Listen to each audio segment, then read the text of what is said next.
Time now for this week's, I almost said hearing loss because that's in my head right now. Time now for this week's Health Matters.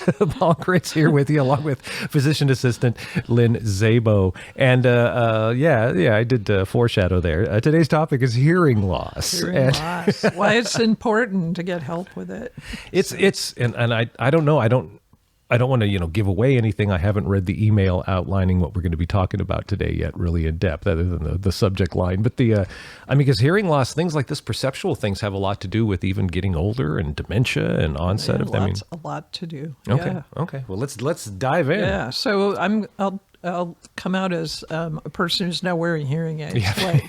So why the discussion? Because as of Tuesday, I got new hearing aids, and I have them in right now. And I have to say, did you ever, do your kids ever watch that animated Save the Rainforest cartoon that Robin Williams was in? He was Batty Coda. Oh, wow. I don't know that one at all. Huh? Yeah, it was to be brief, he was in a laboratory and escaped from it. So he had electrodes in his head. And so randomly he would start saying things like price check on prune juice, Bob. Just things that are kind of going through the air all the time that we don't think. Okay. So are you experiencing that? Is that what you're... At times this week I have. Oh, wow. Yeah, it's like my hearing aids are talking to me. Anyway, so... hearing loss, super important. It's obviously the total or partial inability to hear, and risk is lifelong. So it can be, hearing loss problems can start intrauterine, so before birth. Wow. Antepartum. And then it can also, we think mostly as people go into old age, but anywhere along that continuum. Mm-hmm. And it makes it hard, of course, to stay connected with the world. So you can't really use a phone. You can't really watch TV without, the volume cranked up and annoying everybody else. And, of course, the radio is hard, too. But it's also hard to localize sound. So, like, it affects driving. Right. Like, where's that siren coming from? Right. And especially hard in most people with hearing loss to understand higher frequency voices, which is women and children. Wow, for okay. the most part. Okay. And sound can be muffled, ears can feel blocked, and that can also be painful. But here's the big deal. This is why it mattered to me, is that the association with Alzheimer's and dementia is about 9%. 9%. So about 9% of people with dementia either had totally or partially contributed by their hearing loss, which went uncompensated. Is that statistically significant? Yeah. Really? For me, it was 1 in 10. I mean, if you're the 1 in 10, yeah, then it is. Yeah, but I mean, I guess across. I mean, if there are other things like, say, loss of vision or sight impairment that kind of are the numbers comparable for things like that for sensory deficits that contribute? Okay. Yes, because they're saying now that not only is this a reversible risk factor, but it's also significant and bigger than you would expect. Okay. So hearing loss is affected by genetics, aging, noise exposure. You mentioned once you like to listen to music like cranked up in your headphones. Well, cranked up is a relative, a personal term, but yeah. Right. It's also relative as you age, too. Yeah, that's true. I imagine. But also there can be complications from meds or toxins that people are exposed to. There are medications that we use really commonly that can cause permanent hearing loss, like everybody's favorite in Del Norte, meth? Z-Pack. Oh, okay. No, not that. I was thinking prescribed med. Really? A Z? Why? How does that work? Because it's an erythromycin, which is related to gentamicin, which can cause hearing loss. And oftentimes what happens is that, in the inner ear, vibration comes in. It vibrates the eardrum, so it's a little amplified there. And then what happens is that vibration gets to little cochlear cells that have little hairs that are waving in fluid, probably. That takes the sound from vibration to electrical energy and travels to the brain. Okay. So super sensitive structure there. So you could have brain problems that cause hearing loss. You can have cochlear, at the level of the cochlear cells, little hair waving ones, or you could just have your canal plugged, something as simple as wax. Yeah, no, it's funny. It's funny. Just or surfer's ear, maybe. Working with the with radio and audio and the things I work at. Yeah, the audio chain can break down anywhere. Yeah. Yes. Or multiple places. Yeah. So then you can have complex problems. So it should And be just for our listeners, if you hear the rooster in the background, that's our own little personal hearing test. Just raise your hand. Which ear you hear the rooster? You heard it, right? That's most important with that. So it should be pretty obvious when your hearing's going. But let me tell you, there's a lot of personal denial with it. I would say. It's subtle at first and super easy to ignore and super easy to put on other things. I'm in a loud restaurant, or that particular medical assistant just speaks softly, or maybe my stethoscope has a crack in the tubing. But for me, it got to be hard to ignore. Actually. What was it like for you, if you don't mind me asking? Because until you walked in and we started talking about today's episode, I had no idea you even wore hearing aids. Well, I didn't before Tuesday. Oh, so most of the time you know me, I haven't. Really? But, okay. What's your experience? But I want to be out about it. I'm proud hearing. You got to own it, right? Yeah. So my experience was that oftentimes in certain frequencies, I would lose whole sentences. Wow. So not only am I saying "huh" all the time, the classic maneuver, but I'm watching people's lips move, usually women, usually children. I have no idea what they're saying. Oh, my God. And so that just started maybe the last couple of months. And so that's when I got serious about it. Because you can only smile vaguely and say, and hope you kind of answered the question the right way. Well, interpersonal communication, especially like verbal communication, like that's really important for what you do. Really important. And I listen for really subtle sounds of the heart, subtle sounds of the right. Yeah, just lungs. listening to the human body. Even bowel sounds, intestinal gurgles are important to me. And so it became important to me to correct this because it was personally scary to me, and I felt like it was a threat to my practice. Right, sure. So, and every day, I live alone, so it's not like people are talking to me, but I was missing things, and it got to be significant. And plus the dementia thing. So what happens when you lose your hearing and it's uncompensated, even if you lose part of it, is that there's circuitry in the brain, cellular circuitry, I guess, that kind of dies off because it's not being used. And then the pathway just becomes not available. Right. So that's another important reason to get your hearing tested early, because if you address it early, then you can kind of revitalize that circuitry. Right. So super important. So mine came on. I'll talk a little bit about mine. Let me say a couple other things. With Alzheimer's and dementia, like I said, about 9% of it is significantly related. And it's socially isolating. And it makes people paranoid. Really weirdly, it makes people have symptoms like Alzheimer's. And once they get hearing aids, then their brain is back. Interesting. Whoa. Yeah. So the hearing loss can kind of lead to what, like sort of dissociation or? No, it's not dissociation. I think it's more like paranoia. Okay. So, people are talking about me and they just don't want me to hear it. Okay. And if they were being more straightforward and honest with me, they would make sure it was included in the communication. Things are going on behind my back. And, I think it would be really easy to start being evaluated for mental illness and actually have it be something as easy as getting your ears clean. Right. Not always, but so that isolation can kind of like has follow-along effects and can right. And the 5 days or so that I've been wearing hearing aids, it's kind of fun to unplug. Oh yeah, right. When you get to that point, there's a certain piece. It's like when I don't have them in, it's kind of like going under the water at the pool. There's like this certain zen thing to it. But I try and keep mine in because my personal hearing aids right now are AI and Bluetooth. I'm actually teaching them right how to hear best for me, and they're teaching me how best to use them. What is that like to work machine learning with your hearing aids? It's trippy. Yeah. Okay. What's it entail? Sometimes they talk to me, so that's a little disconcerting. What did they say? Turn louder. What? Or, they're learning about my conversational patterns and how I go through my day and when I'm likely to need them more and when, I'm kind of doing okay by myself. Wow. And it's, I'm getting ahead of myself. Okay, so sorry. This is, this problem with hearing for me has been going on, I would say about a year. Maybe my family would say about 2 or 3 years.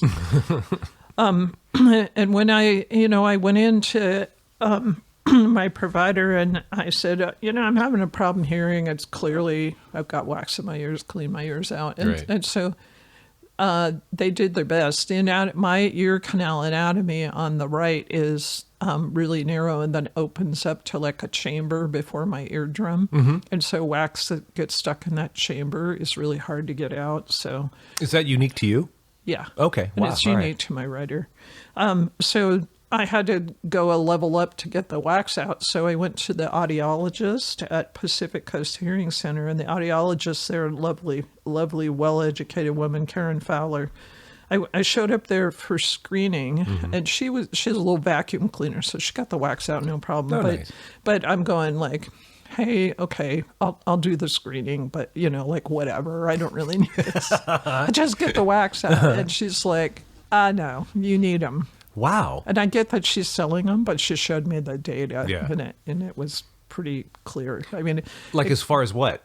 Well, she does little audiograms of what I hear frequencies, Okay. and I get to middle to high frequencies, and then it's gone. Wow. It's completely gone. Wow. I know. So I was tripped out. Huh. Yeah. So I made the decision. You can buy hearing aids now over the counter, so to speak, like at Costco, and you can buy them from Verizon.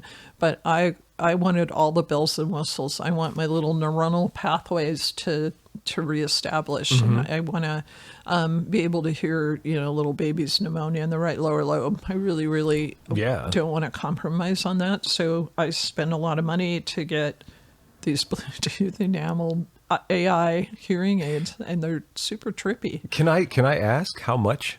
I spent a little over $5,000. Okay. Wow. I had it, so. Well, yeah, of course, yeah, no, that's good. Thanks, Mom. Is this something, and I don't want to open this can of worms, but would most insurances cover this sort of thing? Of course not. And that is a legitimate can of worms, and that pisses me off. It also makes me grateful for my particular situation, but I also understand there's people out there that are eye rolling and turning the volume off right now because they feel hopeless. So I went online and looked at the over the counter ones, and there are some that are probably pretty hinky looking for about $90. Okay. If that reestablishes some of your pathways and that's the best you can do, you might consider that worth it. Yeah. So, and then there's the ones at Costco look like they're kind of between 500 and 1,000. So same thing. If that's the best you can do, what I'm saying is you should think about it because there's good reasons for it. So is there an added, like a benefit added sort of thing with having the fancier, the Bluetooth and all of that? Or is it just about getting the sounds into your ear in such a fashion that your brain can deal with them? Yes, well, these are kind of wired to my particular frequency loss. Okay. And so it's just more pinpointing the kind of... Right, and these, I had silicone molds made of my ear canals. Oh my God. I know what the right one looks like. I don't even want to ask how they did that. They poured silicone. It wasn't that hard. They put cotton in next to the eardrum, so it's not like they peeled off a layer of my eardrum or something. They didn't hurt. It was kind of cold. Yeah, because I bet, remember right? The inside of your eardrum is gonna be pretty warm, same, right? Yeah, 98.6 or something. And so, but it wasn't like I wasn't shrieking or anything. Yeah. And then I waited there patiently scrolling through Facebook for 10 minutes, and then she came in and took them out, and I was like, whoa. So they are programmed before they go into your ear to deal specifically with your frequency loss? They are connected to the computer. I have an app for that. Oh, wow. I know it's super Can you cool. change that programming at home on your own? She's going to teach me how to do it. Damn. Okay. Yeah, and that's cool. I'm watching her on the computer screen, like doing a little of this and a little of that, you know. And I think she's just setting starting points, Right. And then these, because mine are AI enabled, they're going to, when I go back in a couple of weeks, they're going to tell her, you know, try this, try that, you know. And I have to say, they're super annoying How so? in the beginning because it's counterintuitive. It feels like you're stuffing cotton in your ears, and that should make your hearing worse. Right. But what it is it's closing off the outside ambient sound, and there's a little tube that's directly feeding sound right at my eardrum. Okay. Wow. Okay. And so things that were not weird before, like chewing, it's like, whoa. Like, or has my car always made that sound? Oh, good. That's Or, you know, and I'm cruising back home from Brookings wearing them, and I've got Neil Young because I'm a fan, and I'm like, God, these hearing aids are just, they're so distorted and stuff. And then it occurs to me, it's my sound system in my car. Oh, wow. Crap. And I just never noticed it before. Oh, man. You know, That's Neil's a interesting. fan of the distortion. I could all of a sudden really experience, I guess, Right. like he wanted me to. Yeah. But Not on everything. That's the thing audio-wise. If everything is distorted, it's you. If it's just the guitar, it's Neil. no, it was just Neil. So it was just a speaker. Right. Remember, there's a step between me and Neil. And that's, The you I meant is Right. everything from Right. the stereo to you. Yeah. yeah. the So audio that's trippy. So and when I'm working, I still have the problem of my stethoscope. So that's super annoying. How does that work? Well, right now I take them out to listen. If anything, I'll have to listen along as I take them out. So. Okay, Yeah.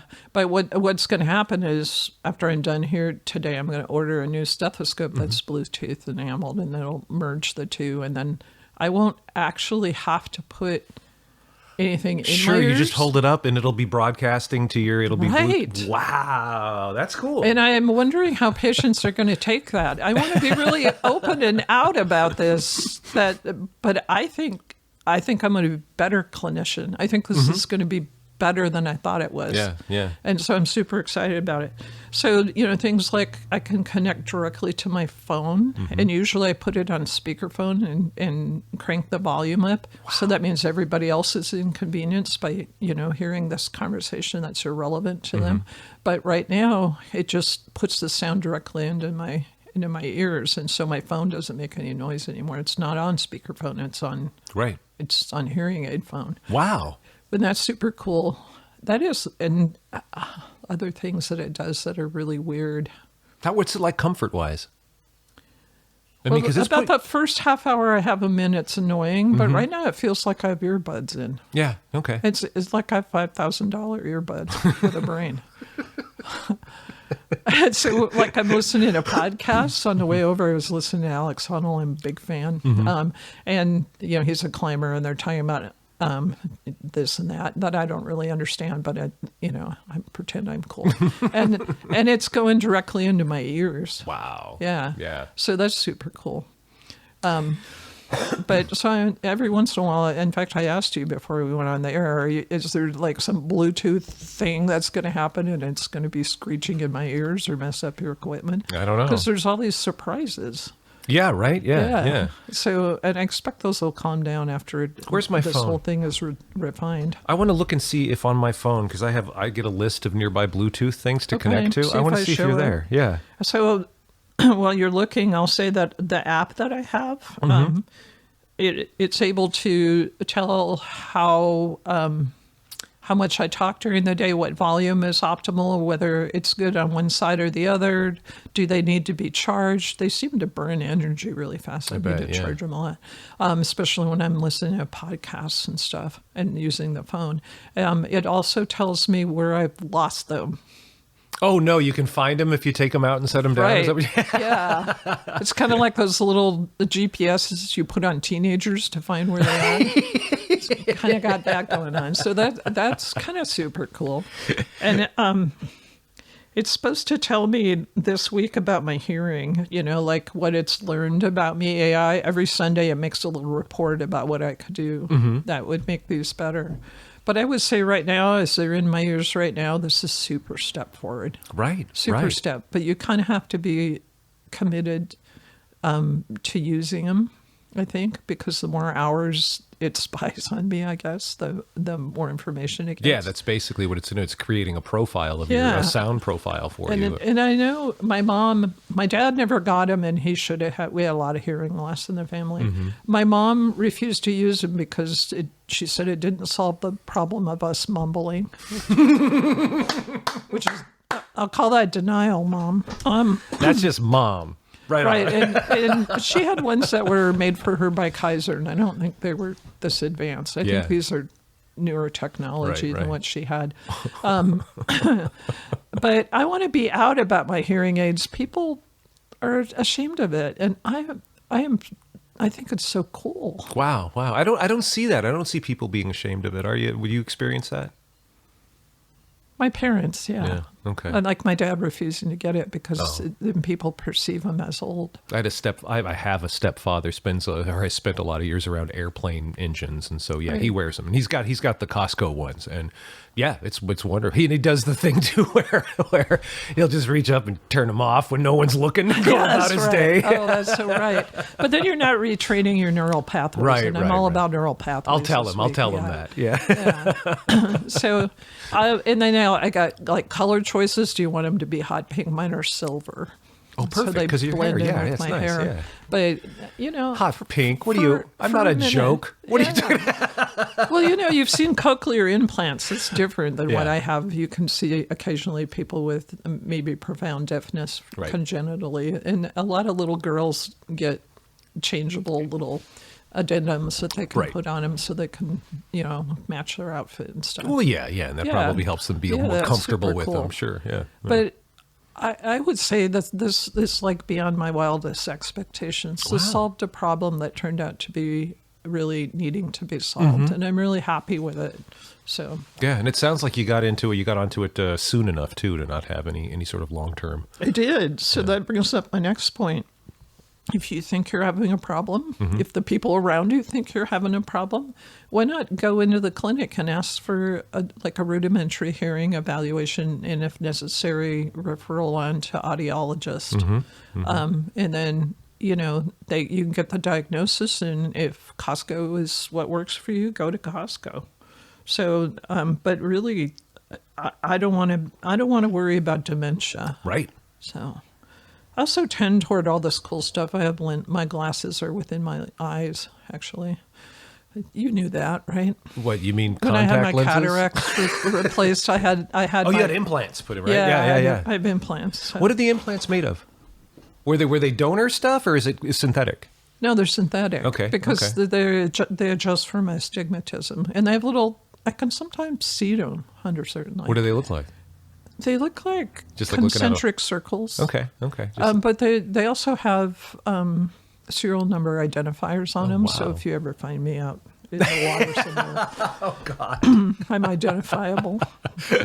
That's amazing. That is amazing. Just the things that they can do. That's I know. I'm super happy with all this, and I hear the privilege in it. I totally hear the privilege, and I feel like I'm blessed to have access. But again, it seems like just about I don't know if this is true or if this is just me talking. That often these sorts of innovations have to start as privileges that then become scalable to everybody else. And so maybe this is something that when healthcare is a right instead of a privilege that we can demand. Because now it brings me to my next topic. I just want to do a quick, I don't even know how to say his name, but Adi Barkan passed away this week on November 1st. Who was this? He was a lawyer and a social activist, a Yale-trained lawyer, so I'm impressed. But he was especially active in his later years in the area of healthcare reform, although he worked with immigrants' rights, gay rights, and reproductive choice. Oh, wow. Yeah. One of those guys, huh? Yeah, like he just was kind of does everything good. Yeah. And you could say he was tilting at windmills, but he really liked the challenge where he had little to no hope of actually doing anything. Wow. So he had a lot of failures, and yet he challenged on. Oh, my God. So a super brave guy. And getting braver, and also fought for reform in the Federal Reserve. Which you would think that comes out of nowhere, but right. not really. Right. What was he trying to reform in the Federal Reserve? Do you know? He wanted to, I think, redistribute wealth so that it was more available to everybody. Okay. So not some people having incredible amounts of it and a lot of people having nothing, but more people having their needs met. He was the one who went up to an individual in a plane. They were on the same flight, and he this was a government official, and I don't know who it was, but you can Wikipedia it. And he was presenting his case for financial reform, and he said, you're going to vote on this. Be a hero. Wow. And the guy wasn't. Wasn't, of course, yeah. Wasn't. Yeah. So as his later years, he was diagnosed with ALS. Wow. Yeah, and was compelled to fight insurance companies for his very life. My God. His life support, his AIDS. Died recently on November 1st in Southern California, and I would say rest in power. This is really, so it's 80 Barkin, or how did you say his name? I would say 80. 80 Barkin, yeah. ADY and then Barkin, Barkan. I have never heard of this person. How did you know of him? Well, I heard that he passed, but I've also kind of been connected on and off with, like when he testifies in front of Congress, when he was involved in trying to get Susan Collins to not vote for Brett Kavanaugh. As she professed she was pro-choice, right. and then she was just certain he wasn't going to do that. Oh, yeah, and yeah. now we don't really have Roe he gave anymore, her do we? a pinky promise somewhere Susan? in secret, yeah. Yeah, so he's danced in and out of my understanding for a while, and it's impressed if you see how compensated he had to be because of his illness.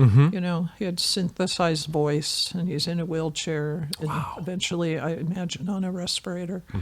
I don't know really what the immediate cause of his death was, but he had Lou Gehrig's disease, or ALS. Right. So a true hero for the ages, and I was sorry to hear he'd passed. And my hope is he was only 37.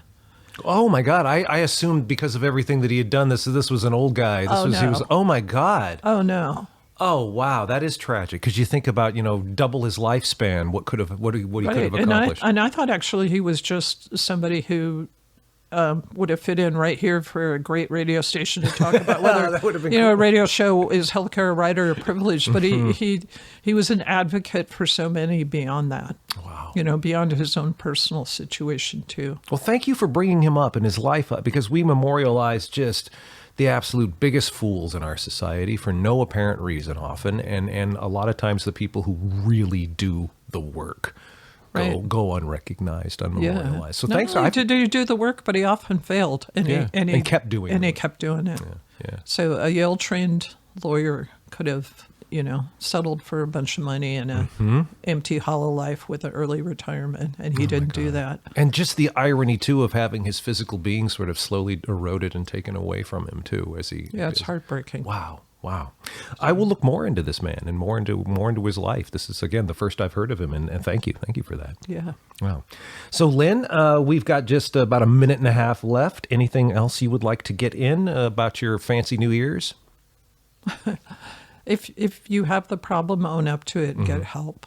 I want to be like the advocate for people getting help. Because it's not just, I'm not hearing things. It's changing the way your brain works and could shorten your life. Yeah. Wow. Okay. All right. How about next week? Any idea?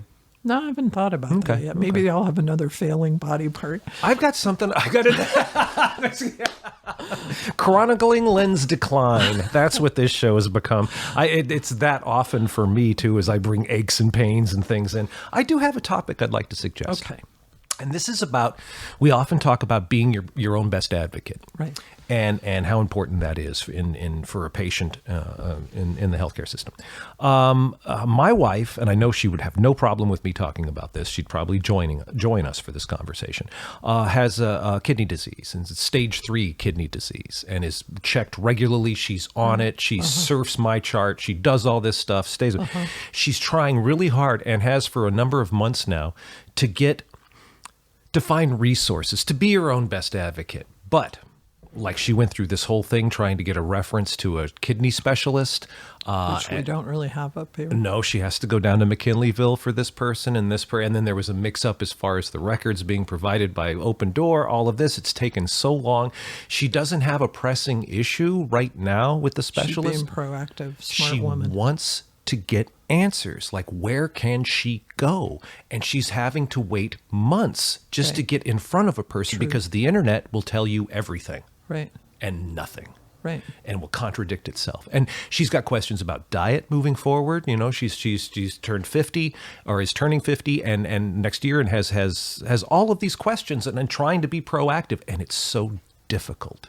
Even just today, we were laughing this morning. She's reading about trying to figure out, what she can and can't eat. And trying to resolve these contradicting things and these really poorly written sentences that leave all this gray area. And I imagine for legal reasons, I don't know. But then there was this one thing that ended with, but, be sure to discuss all of this with your dietitian. And we were just rolling. Oh, little Lord Fauntleroy has a dietitian. That's nice. How can you be poor, rural, and your own best advocate? Telehealth.